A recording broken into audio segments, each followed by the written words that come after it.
चलिए अब बात करेंगे आपकी उम्मीदों की, यानी कि आपके बजट की। संसद में आज पेश होगा आम बजट। वित्त मंत्री निर्मला सीतारमण पेश करेंगे बजट। बड़ी खबर आपको बता रहे हैं। देखिए, थोड़ी ही देर का इंतजार, उसके बाद पता चलेगा कि आखिरकार इस बजट में क्या कुछ है। तो वित्त मंत्री निर्मला सीतारमण पेश करेंगे बजट। लगातार 9वीं बार निर्मला सीतारमण पेश करेंगे बजट। बजट से एमपी छत्तीसगढ़ को उम्मीदें हैं। महंगाई और टैक्स से राहत मिल सकती है, ये उम्मीद जताई जा रही है। इसके साथ ही आपको बता दें, हजारों करोड़ मिलने की उम्मीद है। ये बड़ी खबर आपके सामने। तो देखिए, आपका बजट तो सौगातों का पिटारा खुलेगा जैसे ही घड़ी में 11 बजेंगे। तो संसद में आज पेश होगा बजट। वित्त मंत्री निर्मला सीतारमण पेश करेंगी बजट। तो आम लोगों को बेहद उम्मीद जताई जा रही है। जिस तरह से बजट को लेकर बात की जाए तो हर वर्ग के लोगों को इस बजट से उम्मीद है, लेकिन सुबह 11 बजे ये पता चलेगा कि आखिरकार इस बजट में सरकार की ओर से किस तरह से सौगातों का पिटारा खुलने जा रहा है, क्या कुछ इस बजट में होगा। तो संसद में आज पेश बजट किया जाएगा, यह आम बजट। वित्त मंत्री निर्मला सीतारमण 9वीं बार बजट को पेश करेंगी। बेहद ही महत्वपूर्ण दिन आज देश के लिए, देश भर की निगाहें बनी हुई हैं। इसके साथ ही आपको बता दें, थोड़ी ही देर में यह इंतजार भी खत्म होने वाला है जब वित्त मंत्री पढ़ेंगी बजट।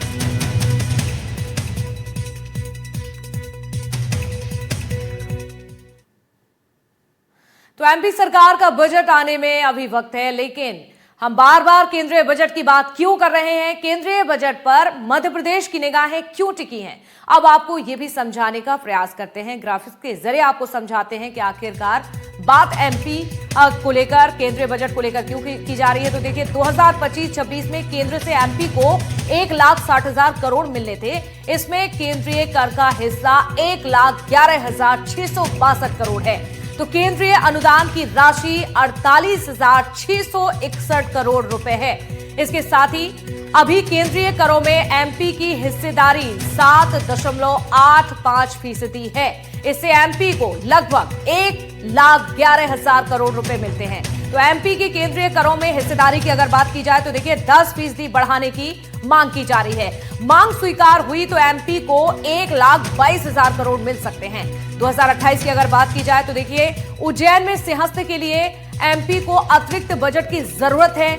एमपी का केंद्र पर जल जीवन मिशन की राशि भी क्योंकि बकाया है, तो जल जीवन मिशन के 2 साल के 8,120 करोड़ केंद्र पर बकाया है।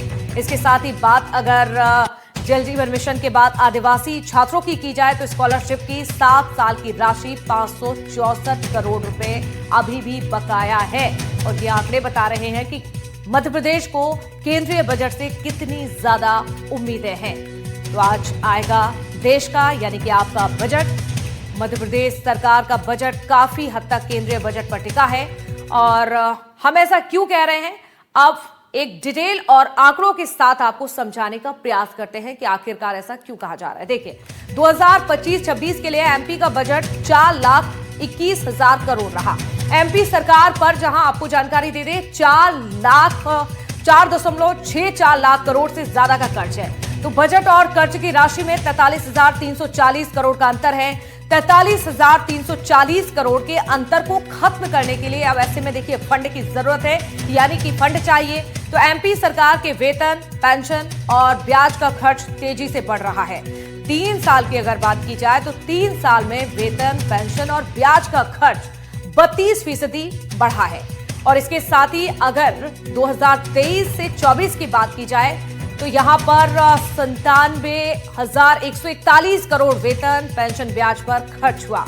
2024 से 2025 में वेतन, पेंशन, ब्याज का खर्च 1,13,328 करोड़ रुपए रहा। और इसके ठीक बाद, यानी कि बात अगर 2025 की जाए तो 2025 से 26 में वेतन, पेंशन, ब्याज का खर्च 1,28,328 करोड़ रुपए रहा। तो ये थे आंकड़े, ये पूरी डिटेल आपको बताई है कि किस तरह से केंद्र के बजट पर ही एमपी का बजट टिका हुआ है। इसीलिए मध्य प्रदेश की निगाहें आज बनी हुई है कि आखिरकार केंद्रीय बजट में एमपी के लिए क्या कुछ मिलता है। तो आपका बजट आज आने वाला है, बस थोड़ी ही देर का ये इंतजार है, उसके बाद पता चलेगा कि आखिरकार इस बजट में एमपी के लिए क्या कुछ है। चलिए और ज्यादा जानकारी लेते हैं कि आखिरकार अलग अलग शहरों में लोगों को कितनी उम्मीदें हैं। समझते हैं, हमारे साथ कुछ हमारे सहयोगी भी जुड़ रहे हैं। इंदौर से बात की जाए तो हमारे साथ संवाददाता तनुश्री देसाई जुड़ चुकी हैं, चंद्रकांत शर्मा संवाददाता दुर्ग से, सुजीत शर्मा हमारे साथ संवाददाता बेमेतरा से, नवेद खान हमारे साथ संवाददाता विदिशा से जुड़ चुके हैं। सबसे पहले बात करेंगे मध्य प्रदेश की आर्थिक राजधानी यानी कि इंदौर की। तनुश्री, बताइए जरा, अब थोड़ी देर का ये इंतजार है, उसके बाद पता चलेगा कि आखिरकार देश के लिए, इंदौर के लिए, एमपी के लिए क्या कुछ है इस बजट में। जी बिल्कुल, देखिए थोड़ा ही ये इंतज़ार है और उसके बाद जो बजट है वो आ जाएगा। और अगर हम बात करें बजट की उम्मीदों की, तो खास तौर पे एक नागरिक होने के नाते लोगों की क्या उम्मीदें हैं बजट को लेके, हम सीधे यहाँ पर जो मेरे साथीगण मौजूद हैं, मैं उनसे बातचीत करूंगी, जानूंगी क्या उम्मीद है उनकी इस बार बजट को लेकर। सर, सबसे पहले मैं आपसे जानना चाहूंगी, इस बार बजट को लेकर क्या उम्मीदें हैं? देखिए, बजट में बहुत कुछ परिवर्तन की तो उम्मीद नहीं की जा रही है, क्योंकि उसका रीजन ये है कि पिछले 2 साल से जहां तक इनकम टैक्स की बात करें तो काफी अच्छा रेशनलाइज वे में उसको ठीक किया गया है। लेकिन हाँ, कंप्लायंस लेवल अभी भी इनकम टैक्स एक्ट में काफी परेशानी करने वाले रहे। तो एक एज ए चार्टेड अकाउंटेंट मैं ये गवर्नमेंट से उम्मीद रखता हूँ कि कुछ इनकम टैक्स में ऐसे सेक्शंस लाए जाए ताकि कंप्लायंस लेवल कम हो। साथ ही जीएसटी में टेक्निकल एरर के कारण ये मान लिया जाता है कि टैक्स का इविजन किया है, इस पर भी गवर्नमेंट को विचार करना चाहिए, क्योंकि किसी व्यक्ति को हमने टैक्स जीएसटी दिया और उसने नहीं भरा और उसकी पेनल्टी अगर हमारे ऊपर लग रही है, या आज भी हमारे जीएसटी कानून में है, तो उसमें भी एक व्यापक परिवर्तन की आवश्यकता है। जहां तक शेयर मार्केट या कैपिटल मार्केट की बात करें तो गवर्नमेंट को टैक्स स्ट्रक्चर में इसमें भी बदलाव लाना चाहिए। प्रॉपर्टी सेल के लिए कैपिटल गेन के रेट अलग है, शेयर्स के बेचने के लिए अलग है, काफी कंफ्यूजिंग है। इसलिए एक टैक्स का रेशनलाइजेशन होना चाहिए कि अगर आप कोई प्रॉपर्टी या शेयर्स को बेचते हैं तो ये टैक्स लगेगा। मतलब मेरा कुल मिला के गवर्नमेंट से यही एक उम्मीद रहती है कि सिंप्लीफिकेशन रहे ताकि टैक्स का कंप्लायंस भी प्रॉपर हो सके। साथ ही सोने चांदी में जो अभी इतनी गिरावट देखने को मिलती है, इसका सीधा से रीजन है कि गवर्नमेंट का कंट्रोल नहीं है इसके ऊपर। तो गवर्नमेंट को कहीं ना कहीं कुछ ऐसे कैप लगाना चाहिए कि एक दिन में इतनी मद्दी आने से कहीं ना कहीं एक बहुत बड़ा कैपिटल लॉस गवर्नमेंट को मिलता है। तो इसके भी ऊपर भी गवर्नमेंट को ध्यान देना चाहिए। सर, सीनियर सिटीजन होने के नाते आप क्या डिमांड करते हैं सरकार से? हम तो चाहते हैं कि सीनियर सिटीजन वापस दी जाए छूट, वो नहीं देना, वो इस बजट में कम से कम वित्त व्यवस्था तो करे लोगों के लिए, उसके लिए। सर, आप क्या कहना चाहेंगे? जैसे हमारे अंकल ने बोला कि सीनियर सिटीजन के लिए जो सुविधाएं, जैसे रेलवे में थी जो सुविधाएं खत्म कर दिए सरकार ने, तो उसको वापस चालू किया जाए और सीनियर सिटीजन का विशेष रूप से ध्यान दिया जाना चाहिए। सर, बजट को लेकर आपकी क्या उम्मीद है? बजट के बारे में कुछ नहीं कहूँगा। मैं तो ये चाहता हूँ कि यहाँ का नागरिक होने के नाते हर नागरिक को शुद्ध हवा, शुद्ध पानी, और वो भी ऐसा नहीं कि आपने 20 मिनट नल चलाया और बंद कर दिया। कम से कम 2-3 घंटे सुबह, 2-3 घंटे शाम को, जैसे कोई जमाने में इंदौर में हुआ करता था, जब इंदौर की आबादी 1.5 लाख थी, वो व्यवस्था थी, जो व्यवस्थाएं लागू होनी चाहिए। शिक्षा, बेसिक शिक्षा जो है वो सबको एक समान स्तर पर सबको मिलनी चाहिए और मुफ्त मिलनी चाहिए। और आरक्षण का जहाँ तक मामला है, आप आरक्षण के जो भी पात्र लोग हैं उनको बेस्ट कोचिंग दो, बेस्ट इंस्टीट्यूशंस में भेजो, मगर जब फाइनल कंपटीशन की जब बात आएगी किसी भी गवर्नमेंट जॉब में, तो उनको सवर्ण के साथ ही compete करना पड़ेगा। आप उनको आरक्षण का लाभ नहीं दे सकते। जी बिल्कुल। सर, आपकी क्या उम्मीद है इस बार बजट को लेकर? बजट आने वाला, कुछ ही समय का इंतजार है। मैं चाहता हूँ कि जो सरकार मुफ्त की रेवड़ियाँ बांट रही है और जो हम टैक्स पेयर लोग इसको भुगतान कर रहे हैं और कुछ लोग फ्री में मजे ले रहे हैं, इस पे कंट्रोल किया जाए और सारी स्टेट गवर्नमेंट और सेंट्रल गवर्नमेंट, बस यही कहना है। तो देखिए, थोड़ा समय का ही इंतजार है और जो यहाँ के इंदौर के नागरिक, मध्य प्रदेश की आर्थिक राजधानी इंदौर के नागरिक है, उनका ये मानना है कि जिस तरीके से भी बजट आने वाला है उसमें सबसे पहले तो जो महंगाई है उसके ऊपर कमी लानी चाहिए और इसी के साथ जो नॉर्मल, जो बेसिक नेसेसिटीज है एक व्यक्ति की, उसके ऊपर ध्यान देना चाहिए। बिल्कुल, कहीं ना कहीं ये तमाम मांग की जा रही है और यही उम्मीद है लोगों की। हालांकि देखना होगा 11 बजे क्या कुछ होता है। चंद्रकांत, आपका रुख करूंगी। जिस तरह से देखिए 2025 का जो बजट आया, इसे सरकार ने बताया लोकप्रिय बजट, मिडिल क्लास पर ज्यादा फोकस किया गया था, लेकिन इस बार उम्मीदें और भी ज्यादा बढ़ चुकी हैं। अब ऐसे में दुर्ग, और ये भी बताइए कि छत्तीसगढ़ में कितना उत्साह देखा जा रहा है इस बजट को लेकर, कितनी उम्मीद है? देखिए, इस वक्त मैं किसानों के साथ मौजूद हूं और जैसा कि हम सबको मालूम है कि हमारे देश में 60% से ज्यादा जो आबादी है या जो लोग है वो किसानों का है और किसानों के खेती में किस तरीके से जो है वो प्रोडक्शन हुआ है और यही देश की आर्थिक व्यवस्था का दशा और दिशा तय करता है। ऐसे में किसानों को एक बड़ी उम्मीद है, खासकर फर्टिलाइजर को लेकर, केसीसी लोन को लेकर, सिंचाई फैसिलिटी को लेकर। तो किसानों से ही हम जानते हैं कि आखिरकार उनको किस तरीके से क्या क्या उम्मीदें हैं इस बार बजट में। सरकार को चाहिए किसानों को जो ब्याज अनुदान दिया जाता है हाँ, हाँ। उसकी सीमा 5 लाख है, उसको 25 लाख किया जाए। आज की परिस्थिति में 5 लाख की राशि बहुत ही कम है किसानी करने के लिए। ड्रिप, बाउंड्री और अन्य संसाधन मिला के 5 लाख से 2 एकड़ वाले किसान को 5 लाख से ज्यादा खर्चा पड़ता है। उसी प्रकार संसाधन की व्यवस्था सबसे महत्वपूर्ण चीज है। हर व्यवस्था के लिए संसाधन की जरूरत है। संसाधन में मुख्य संसाधन आज की स्थिति में तार घेरा है। तार घेरा चाहे सामूहिक हो चाहे व्यक्तिगत हो, उसमें पीएम पूरे घर योजना के तहत जो अनुदान दिया जा रहा है उसी तरीके से इसमें भी अनुदान दिया जाए, जिससे किसान फेंसिंग के लिए जिससे किसान अपनी फसलों की समुचित व्यवस्था कर सके और देश के लिए अन्न उत्पादन कर सके। बिल्कुल, तो यहाँ पर फेंसिंग की भी बातें हो रही है, क्योंकि अब लगातार हम देखते हैं कि फेंसिंग काफी मैंडेटरी हो गया है फार्मिंग में। यदि फेंसिंग ना हो तो काफी ज्यादा क्षति होता है। तो कई तरह की योजनाएं हैं, किसानों का एक ये भी मांग है कि फेंसिंग में भी अनुदान मिलना चाहिए। आप क्या मानते हैं, क्या उम्मीदें हैं इस बार के बजट में? क्योंकि 11 बजे तक जो है वो क्लियर हो जाएगा, 11 बजे के बाद। तो अभी क्या एक्सपेक्टेशन करते हैं आप? नहीं, किसानों को जैसे बिना ब्याज में पैसा दे रहे हैं, हाँ। तो उसका लिमिट बढ़ना चाहिए। किसानों के लिए बहुत दिक्कत होते हैं ना। खाद के अलावा नगद पैसा ज्यादा मिलना चाहिए। जैसे 13,000 14,000 दे रहे, कम से कम ना 50,000 एकड़ देना चाहिए। मतलब केसीसी लोन में जो आप लोग को जो पैसा मिलता है तो उसमें खाद ज्यादा मिल जाता है, पैसे कम मिलता है, तो जो रकम है वो बढ़ना चाहिए। तो ये भी है कि किसानों के हाथ में जब पैसा होता है, पर्याप्त पैसे होते हैं, तो काम भी जो खेती का जो काम है वो पहले ही, यानी कि तैयारी में जो है वो कहीं ना कहीं इनको मदद मिलती है। आपका क्या नाम है, आपकी क्या उम्मीदें हैं इस बार के बजट में? संजय कुमार ताम्रकार है जी। मैं किसान यूनियन से भी जुड़ा हूँ। कितनी जगह जाने के काम, किसान समस्या का सुनने का, बोलने का भी है। किसान, मेरा उम्मीद है सरकार से कि बीमा जो कवर है उसको बढ़ाया जाए। अच्छा। हम लोग पूरा पूंजी लगा देते हैं खेती किसानी करने में, और सरकार 5,000 6,000 रुपए दे के बीमा दे के अपने पल्ला झाड़ लेता है। हाँ, ये वेजिटेबल के कंडीशन में साक्षी अक्सर हम देखते हैं कि कई बार जो है किसान जो है वो बीमा करवाते हैं, और जब फसल नुकसान होता है तो एक्सपेक्ट किया जाता है कि उनको जो है वो जो लागत है कम से कम वो निकल जाए, लेकिन लागत किसानों को नहीं मिल पाता, यानी कि जो बीमा की राशि है वो काफी ज्यादा कम मिलती है। तो ये भी है कि बीमा का जो दायरा है वो कहीं ना कहीं बढ़ाना चाहिए। बिल्कुल, इसको बढ़ाने के लिए ये उम्मीद जताई जा रही है। चलिए बेमेतरा से रुक करेंगे सुजीत का। सुजीत, जिस तरह से बजट का काउंटडाउन देखिए शुरू हो चुका है, बस कुछ ही देरी का ये इंतजार है, लेकिन उससे पहले छत्तीसगढ़ के बेमेतरा में लोगों का क्या कहना है, कितनी उम्मीद इस बजट से? बिल्कुल, मैं बता सकता हूं कि आज 11 बजे बजट पेश होना है।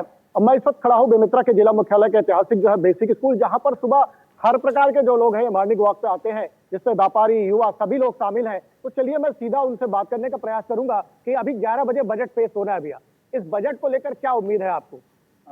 उम्मीद तो बहुत सारा है, और सरकार से हम एक मांग भी करेंगे। मैं एक जैसे आम व्यापारी हूँ, हम जीएसटी भरते हैं, तो हम उसके एवज में सरकार से चाहते हैं कि हमको एक ऐसा सुविधा दिया जाए कि एक इंश्योरेंस कर दिया जाए 20-25 लाख का, जिसमें कल के दिन किसी व्यापारी का एक्सीडेंटल या कुछ स्वास्थ्यगत जरूरत हो तो वो उससे इंश्योरेंस से पूरा किया जा सके।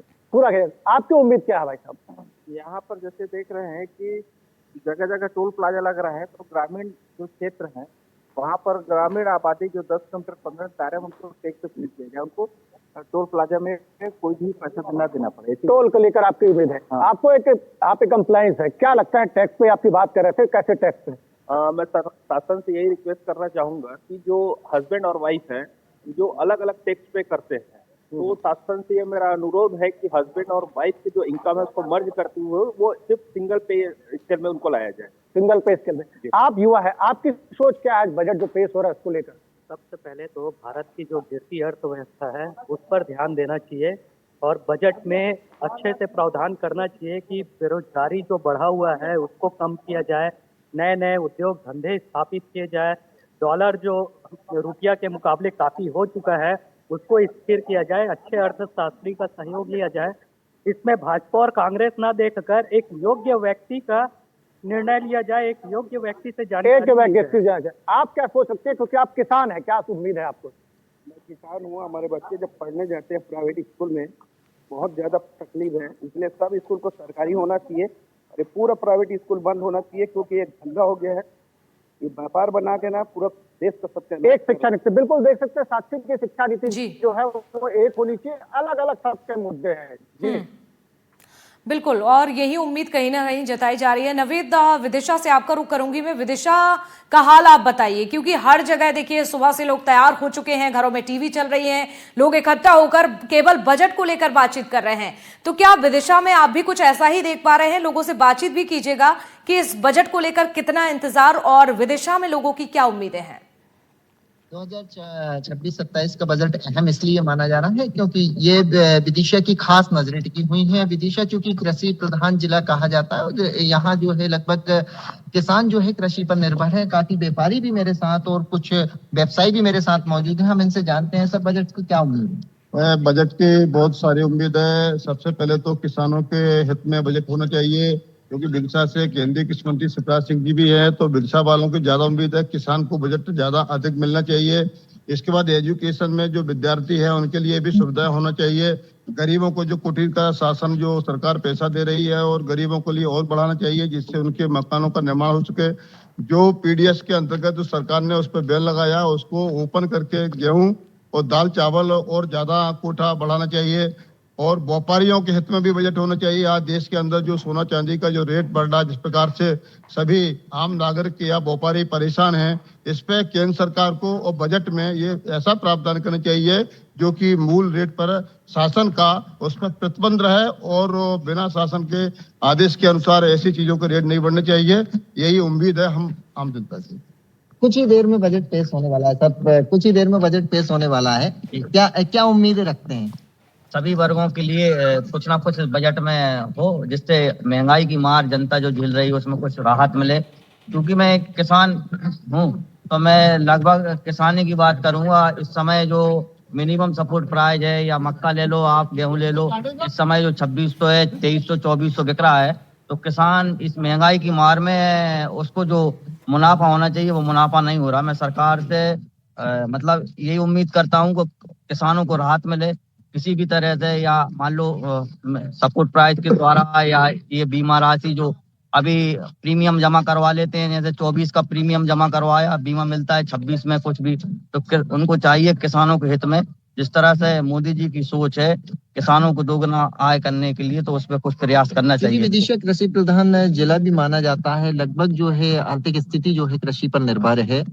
तो सरकार तो हमेशा कह रही है कि कृषि को लाभ का धंधा बनाना है, तो और आपकी राय क्या है, किस तरह सुधार किए जाए जो कृषि को लाभ का धंधा बनाया जाता है? जी, जिस तरह से अभी ये भावांतर योजना चलाई गई है मोहन यादव जी द्वारा, मुख्यमंत्री, ये काफी सफल योजना है। इसमें व्यापारी को भी लाभ हो रहा है, और कहीं ना कहीं किसान जो पहले लाइन में लगते थे और वो होता था, उसमें सब में कमी आई। बहुत बेहतर योजना है। इसी तरह ये भावांतर अगर सभी उसमें लागू हो जाए तो किसान को बहुत लाभ होगा। सर मैं आपसे भी जानना चाहूंगा सर, कुछ ही देर का इंतजार है और बजट पेश होने वाला है सरकार का, तो क्या उम्मीदें हैं आप?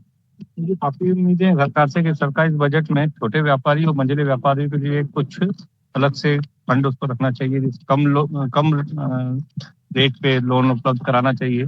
इस टाइम छोटे और मंझले व्यापारी बहुत परेशान है जीएसटी की बात से, तो मेरी उम्मीद है कि सरकार इसमें कुछ उनके लिए अलग से प्रोविजन बनाए कि कम रेट पे उनके लिए लोन उपलब्ध कराया जाए, जैसे कि किसानों को और अन्य लोगों को कराया जाता है। बिल्कुल बराबर के बजटों में कभी भी किसी भी व्यापारी वर्ग का कोई ध्यान रखा नहीं जाता है। मैं इस बजट में उम्मीद रखता हूं कि सरकार छोटे और मंझले व्यापारियों के लिए कुछ विचार करे। सर आप कितनी उम्मीद रखते हैं सरकार? नहीं, मैं चाहता हूँ टैक्स जो टैक्स का स्लैब 15 लाख किया जाए। हाँ, टैक्स मतलब अब 12 लाख तक आएगा लगता है, 15 लाख किया जाए जी, ये मेरी। तो बिल्कुल देखिए ना, यहाँ मेरे साथ कुछ व्यापारी मौजूद थे, कुछ किसान मौजूद थे जो बता रहे हैं कि कुछ ही देर में जो बजट पेश होने वाला है उससे सरकार से बेहद उम्मीदें हैं। का हाल था, लोगों के मन में क्या चल रहा था, कितनी उम्मीदें थी, वो उन्होंने बताया। लेकिन अब सरकार ने क्या योजना बनाई है, सरकार के मन में क्या है, वो पता चलेगा बजट में, जब थोड़ी ही देर का इंतजार ये खत्म होगा और बजट पेश किया जाएगा। तो आज देश की उम्मीदों का ये बजट पेश होने वाला है।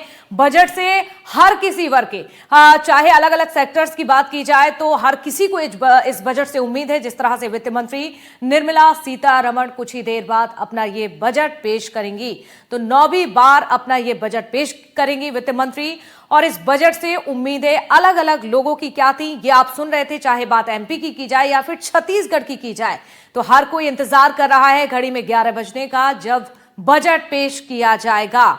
तो बात अगर बजट की होती है तो हर किसी की नजरें बन जाती हैं, उम्मीदें बन जाती हैं कि आखिरकार इस बजट में क्या कुछ होगा।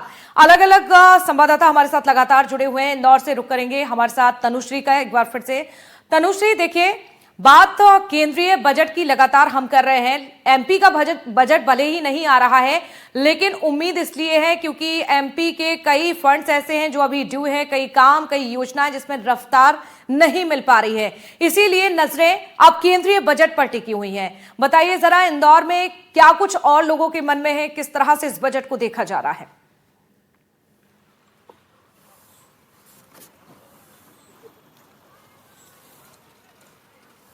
अगर तनुश्री आप सुन पा रही हो तो ये बताइए कि जो केंद्रीय बजट आने वाला है, ऐसे में भले ही एमपी का ये बजट नहीं है, लेकिन उम्मीदें बहुत ज्यादा हैं क्योंकि एमपी के कई योजनाएं, कई काम अभी भी रुके हुए हैं।